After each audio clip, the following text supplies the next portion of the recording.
प्रिय मित्रों, स्वागत है आप सबका आपके अपने चैनल स्टडी विद प्रदीप पे। दोस्तों, जैसा कि आप सभी लोग जानते हैं कि हम लोग यूपी पीसीएस जीआईसी आरओ को ध्यान में रख करके प्रैक्टिस पेपर कर रहे हैं। यह इतिहास का दूसरा प्रैक्टिस पेपर है। पहले प्रैक्टिस पेपर को आपने बहुत सराहा है, तो आगे श्रृंखला लगातार जारी रहेगी। बस आपको वीडियो को वॉच करना है और अपने दोस्तों तक पहुंचाना है। जितनी ज़्यादा संख्या होगी उतने अच्छा प्रैक्टिस पेपर आप करते जाएंगे और पूरे प्रैक्टिस पेपर हर सब्जेक्ट के जो अभी तक प्रश्न पूछे गए प्रीवियस ईयर में उन्हें हम लोग करेंगे, करंट अफेयर्स करेंगे, सबको क्रमवाइज करते चले जाएंगे। तो बात करें 21वें नंबर के प्रश्न शुरू हुआ। 20 नंबर तक का प्रश्न कल हम लोग कर लिए थे। भारत में किस शिलाश्रय से सर्वाधिक चित्र प्राप्त हुए हैं? तो आपसे पूछ रहा है कहाँ से सबसे ज़्यादा चित्र प्राप्त हुए हैं, तो इसके बारे में आपको बताना है कहाँ से सबसे ज़्यादा चित्र प्राप्त हुए हैं। तो आप बताएंगे भीमबेटका से। जैसा कि हमने आपको कल भी बताया था, भीमबेटका कहाँ से संबंधित है? मध्य प्रदेश से संबंधित है। अक्सर दे देता है कि इसको मैच कराइए, तो भीमबेटका कहाँ संबंधित है? मध्य प्रदेश से संबंधित है। पाषाण कालीन स्थल है भीमबेटका। से चित्रकारी से युक्त 500 शिलाश्रय प्राप्त हुए हैं। कितने चित्रकारी से युक्त हैं? 500 शिलाश्रय प्राप्त हुए हैं, जो चित्रकारी के लिए जाना जाता है। ठीक है।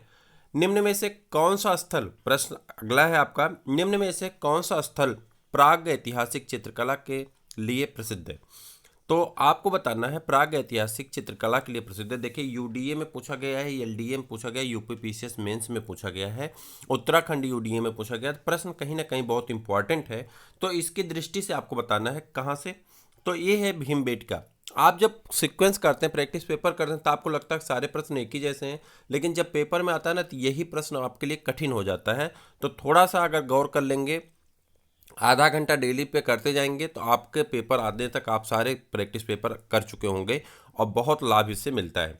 तो आपको फिर से बताना है निम्न में से कौन सा स्थल प्राग ऐतिहासिक चित्रकला के लिए प्रसिद्ध है। तो आप तुरंत कहेंगे भीमबेटका जो है प्राग ऐतिहासिक चित्रकला के लिए क्या है, प्रसिद्ध है। प्राग ऐतिहासिक चित्रकला का श्रेष्ठ उदाहरण मध्य प्रदेश के कहाँ से है? प्राग ऐतिहासिक चित्रकला का श्रेष्ठ उदाहरण मध्य प्रदेश के रायसेन जिला स्थित, कहाँ पे? रायसेन जिला स्थित भीमबेटका के शैलाश्रय तथा गुफाएं हैं। भीमबेटका की प्रागैतिहासिक चित्रकला को मध्य पाषाण काल से संबंधित किया गया है, जबकि अजंता तथा बाघ की शैलकृत गुफा चित्रकला ऐतिहासिक कालीन मौर्य काल के बाद की है, तथा अमरावती अपने स्तूप स्थापित के लिए प्रसिद्ध है, जिसे शंकुकालीन तथा सातवाहन कालीन माना जाता है। ठीक है। अब यहाँ पे देखिए, आपको पूछा जाएगा कि अमरावती किसके लिए है? तो स्तूप स्थापित के लिए प्रसिद्ध है। ठीक है। तो ज़्यादा दिमाग लगाइए और थोड़ी देर के लिए डिस्क्रिप्शन पढ़ना ये जरूरी है। मैंने आपको एक दिन बताया था कि प्रश्न दो तरह से आते हैं, रिपीट और रिलेटेड। ठीक है। हमें किसी कीमत पे ना तो रिपीटेड प्रश्न को गलत करना है और ना ही रिलेटेड प्रश्न को गलत करना है। देखिए, जो कुछ नए क्वेश्चन हर साल बनते हैं, 10 से 12 15 18 क्वेश्चन क्या होता है, हर साल नए बनते हैं। लेकिन उसके अलावा जो आपके 140 का जीएस होता है पीसीएस में या आरओ में, या आपका जो 50 इसमें 30 जीएस का क्वेश्चन होगा जीआईसी में, इसमें से कुछ प्रश्न ऐसे होंगे जो नए बनेंगे। 2 4 5 प्रश्न ऐसे होते हैं जो नए बनते हैं, जैसे उत्खनन वगैरह या नए करंट के अकॉर्डिंग से मिल जाता है। लेकिन बाकी जो आपके प्रश्न आते हैं वो 90% 95% आप मान चलिए कहाँ से आते हैं, आपके या तो रिपीटेड प्रश्न होते हैं या तो रिलेटेड प्रश्न होते हैं। यदि हम रिपीटेड और रिलेटेड प्रश्न को कवर कर लें तो बड़े आराम से ना सिर्फ प्री बल्कि हम मेंस में भी अच्छा स्कोर कर सकते हैं। तो इस समय आप एकदम फोकस करिए कि आप रिपीट और रिलेटेड प्रश्न को पढ़िए। मैं आपको स्पष्ट रूप से बता दे रहा हूँ, मैं घटना चक्र की बुक से करवा रहा हूँ। आप अगर करना चाहते हैं तो आप मार्केट से जाइए, घटना चक्र के पूर्वावलोकन आते हैं, उन पूर्वावलोकन को आप ले आइए। बहुत सारे कोचिंग इंस्टीट्यूट का कहना है कि उनका जो घटना चक्र का ये है कि नहीं मिलेगा। वो इसलिए कहते हैं क्योंकि उन्हें अपना पीडीएफ बेचना है, अपना क्लास बेचना है। ठीक है। तो उन्हें अगर अपना क्लास बेचना, वो बता देंगे भैया देखो आपको घटना चक्र में मिल जाएगा, तो क्या आप उनका पीडीएफ 100 रुपया दे करके खरीदेंगे? क्या आप उनका पीडीएफ 1000 रुपया दे के खरीदेंगे? नहीं खरीदेंगे। तो ऑनलाइन वो आपको पीडीएफ प्रोवाइड करा करके उसका भी पैसा लेते हैं, इसलिए वो आपको गुमराह कर रहे हैं। जो भी प्रश्न आएंगे आपके पीछे रिपीटेड प्रश्न थे, जितने भी प्रश्न आएंगे अगर आप एक बार गौर से पढ़ेंगे तो सारे प्रश्न आप पेपर उठाएंगे तो आपको मिल जाएंगे। करंट का नहीं मिलेगा, लेकिन करंट के अलावा सारे प्रश्न मिल जाते हैं। 10-12 प्रश्न नहीं मिलते हैं और उन्हीं प्रश्नों को घुमा घुमा करके अपने इंस्टीट्यूट पे दिखाएंगे और आपको गुमराह करेंगे ताकि आप उनका पीडीएफ खरीदें। और जब आप उनका पीडीएफ खरीदेंगे तो यही प्रश्न जो यहाँ घटना चक्र की बुक में सस्ता सुगम टिकाऊ पे आपको मिल जाएगा। मैं कोई घटना चक्र का प्रमोशन नहीं कर रहा हूँ, मैं बता रहा हूँ जहाँ से आपको बुक मिल जाएगी। आप बुक पढ़ने की आदती बनिए।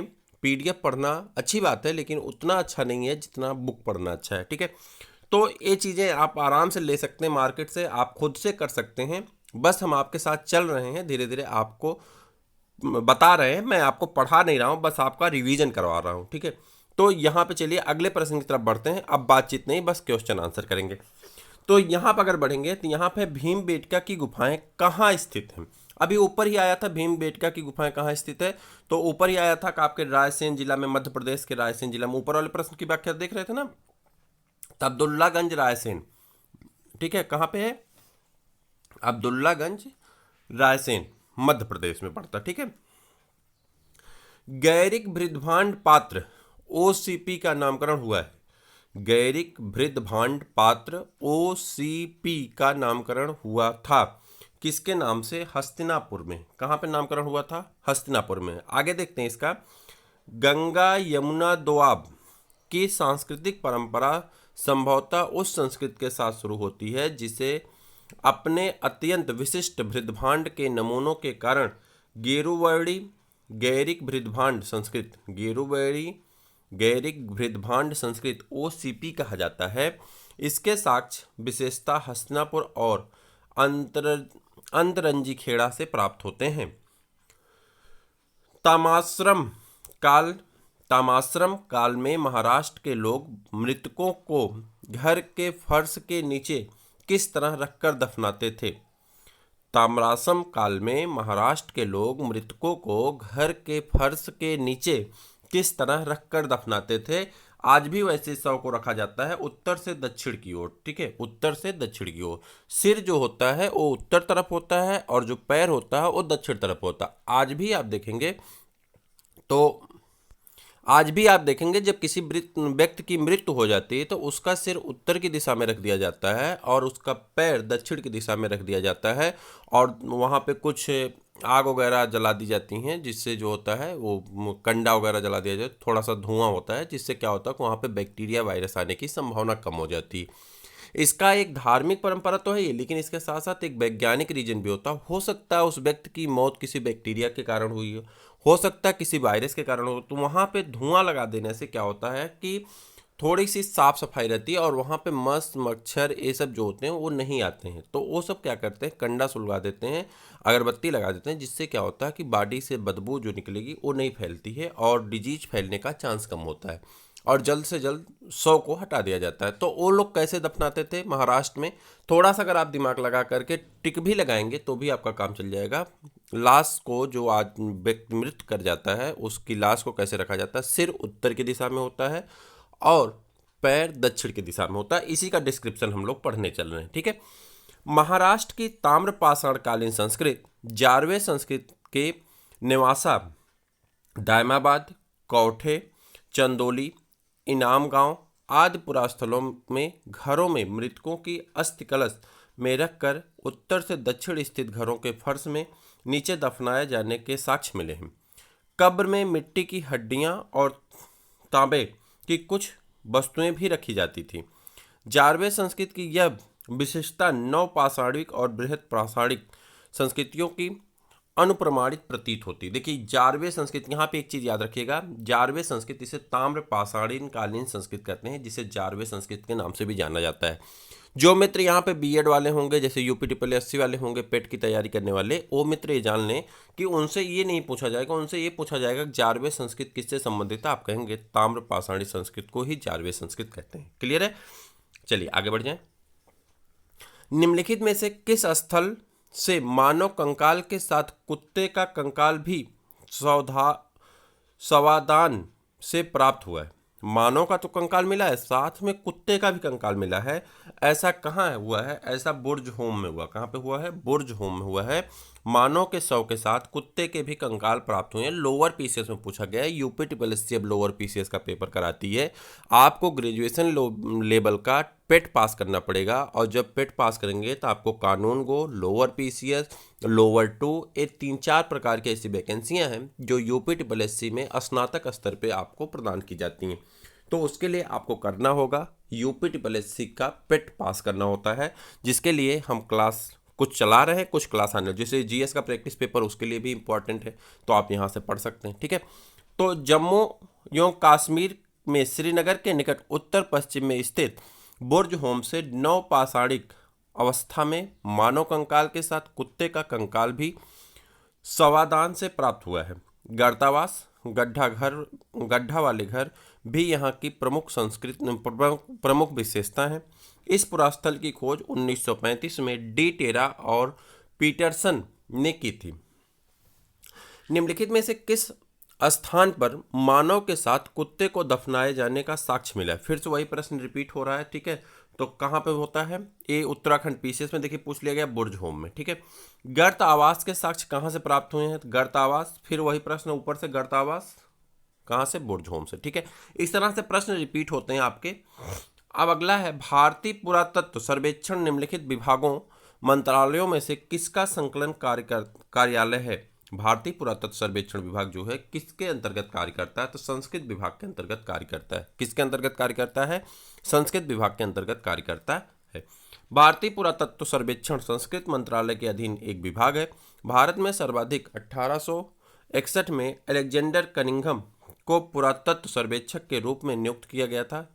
भारत में सर्वप्रथम, अब देखिए यह प्रश्न आपको अगर पूछ लिया जाएगा तो कहा यह जाएगा कि प्रश्न आज तक नहीं पूछा गया, लेकिन अब हो सकता है नया पूछ लिया जाए। तो इस प्रश्न पे आप फोकस करिए कि भारत में सर्वप्रथम 1861 में अलेक्जेंडर कनिंघम को पुरातत्व सर्वेक्षक के रूप में नियुक्त किया गया। अब यह प्रश्न आपका हो गया रिलेटेड प्रश्न, यह आपका रिपीटेड प्रश्न नहीं है, बल्कि अगर यह प्रश्न आता है तो यह आपका रिलेटेड प्रश्न के अंतर्गत आएगा। क्लियर है? 1871 में पुरातत्व सर्वेक्षण को सरकार के एक विभाग के रूप में गठित किया गया था। लॉर्ड कर्जन के समय 1902 ईस्वी में भारतीय पुरातत्व सर्वेक्षण के रूप में केंद्रीकृत कर जॉन मार्शल को इसका प्रथम निदेशक बनाया गया था। राष्ट्रीय मानव संग्रहालय कहाँ पर है? राष्ट्रीय मानव संग्रहालय कहाँ पर है? तो यह प्रश्न बहुत इंपॉर्टेंट प्रश्न है, और आप कहेंगे कहाँ पे है? भोपाल में है। राष्ट्रीय मानव संग्रहालय, जिसका नाम बदलकर इंदिरा गांधी राष्ट्रीय मानव संग्रहालय कर दिया गया था, भोपाल मध्य प्रदेश में स्थित है। यह भारत सरकार की संस्कृत विभाग के अंतर्गत स्वायत्त शासी संगठन है। यह प्रश्न आप 100% नोट करके चलिए कि यह प्रश्न आपके किसी न किसी एग्जाम में पक्का रिपीट होने वाला है। तो इस प्रश्न को नोट करिए, इसका आंसर आपका क्या है? भोपाल है। ठीक है, तो यह प्रश्न आपके लिए महत्वपूर्ण की श्रृंखला में आता है, और इसे हम देते हैं 100 में 100 रेटिंग। तो मोस्ट इंपॉर्टेंट प्रश्न की श्रृंखला में इसे डाल देते हैं।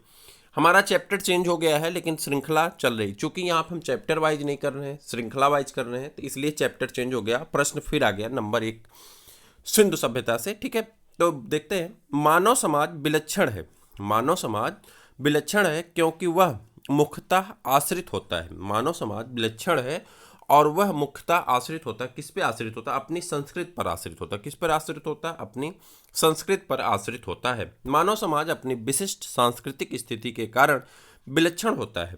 संस्कृति मानव की धारणाओं एवं रहन सहन का निर्धारण करती है और इसे प्राणी जगत में विशिष्ट बनाती है। आपसे मैं फिर आज कहूँगा, आप जरूर कमेंट करके बताएं कि यह श्रृंखला आपको कैसी लग रही है, और अगर अच्छी लग रही है तो आप लाइक जरूर करिएगा, अपने दोस्तों को शेयर करिएगा, कमेंट आप जरूर करके बताइएगा।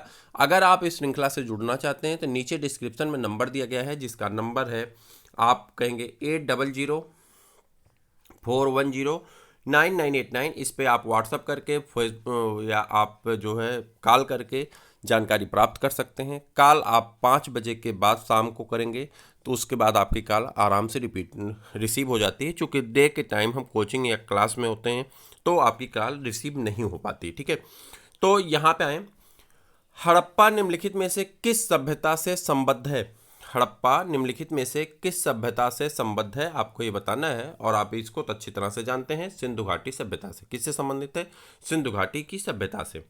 हड़प्पा नामक पुरास्थल सिंधु घाटी सभ्यता से संबंधित है।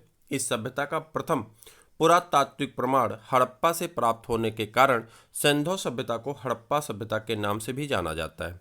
कालाक्रमानुसार कालाक्रम की दृष्टि से यह सभ्यता मिस्र और मेसोपोटामिया की प्राचीन सभ्यताओं के समकालीन थी। सिंधु सभ्यता निम्नलिखित संबंधित है। सिंधु सभ्यता किससे संबंधित है? तो सिंधु सभ्यता संबंधित है आद्य ऐतिहासिक युग से। किससे संबंधित है? आद्य ऐतिहासिक युग से। ऐतिहासिक काल का निर्धारण पठनीय लेखन कला के ज्ञान के आधार पर किया जाता है। लेखन कला के ज्ञान से पहले का कालखंड आद्य ऐतिहासिक कालखंड होता है। भारतीय इतिहास में 2500 बीसी से 600 बीसी का कालखंड आद्य ऐतिहासिक कालखंड माना गया है। सिंधु सभ्यता आद्य ऐतिहासिक काल की सभ्यता है क्योंकि यहाँ पर लेखन कला का ज्ञान तो है, किंतु इतिहास निर्माण में इसका प्रयोग नहीं किया जा सकता है।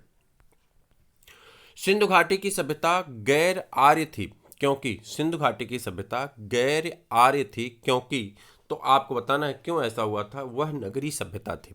सिंधु घाटी की सभ्यता गैर आर्य थी क्योंकि वह नगरी सभ्यता थी। सिंधु घाटी की सभ्यता गैर आर्य मुख्य रूप से इसलिए थी क्योंकि वह नगरी सभ्यता थी, जबकि आर्य सभ्यता ग्रामीण सभ्यता थी। ठीक। सिंधु घाटी सभ्यता को आर्यों से पूर्व में रखे जाने का महत्वपूर्ण कारक क्या है? कह रहा सिंधु घाटी सभ्यता को आर्यों से पूर्व ही रखे जाने का कारण महत्वपूर्ण कारक क्या है? तो आप कहेंगे बृहद्भाण्ड। क्या है? बृहद्भाण्ड। क्या है? बृहद्भाण्ड है। सिंधु घाटी सभ्यता लिपि ज्ञान और नगर वियोजन आदि के संदर्भ में प्रारंभिक आर्यों से अधिक विकसित थी। पुरातात्विक साक्ष्यों में अलग अलग कालों में पाए गए बृहद्भाण्ड ही सिंधु घाटी सभ्यता को आर्यों से पूर्व का सिद्ध करते हैं। काले रंग की आकृतियों से चित्रित लाल बृहद्भाण्ड जहां हड़प्पा सभ्यता की विशेषता है, वहीं धूसर एवं चित्रित धूसर बृहद्भाण्ड जो बाद के हैं आर्यों से संबंधित माने गए हैं। तो ये थे आज के प्रैक्टिस पेपर, आज के इम्पोर्टेंट क्वेश्चन। तो आप बताइए आपको कैसा लगा, कमेंट करके बताइएगा। आपके कमेंट का इंतजार है। फिर मिलते हैं किसी और वीडियो में, तब तक के लिए इजाज़त दीजिए। नमस्कार।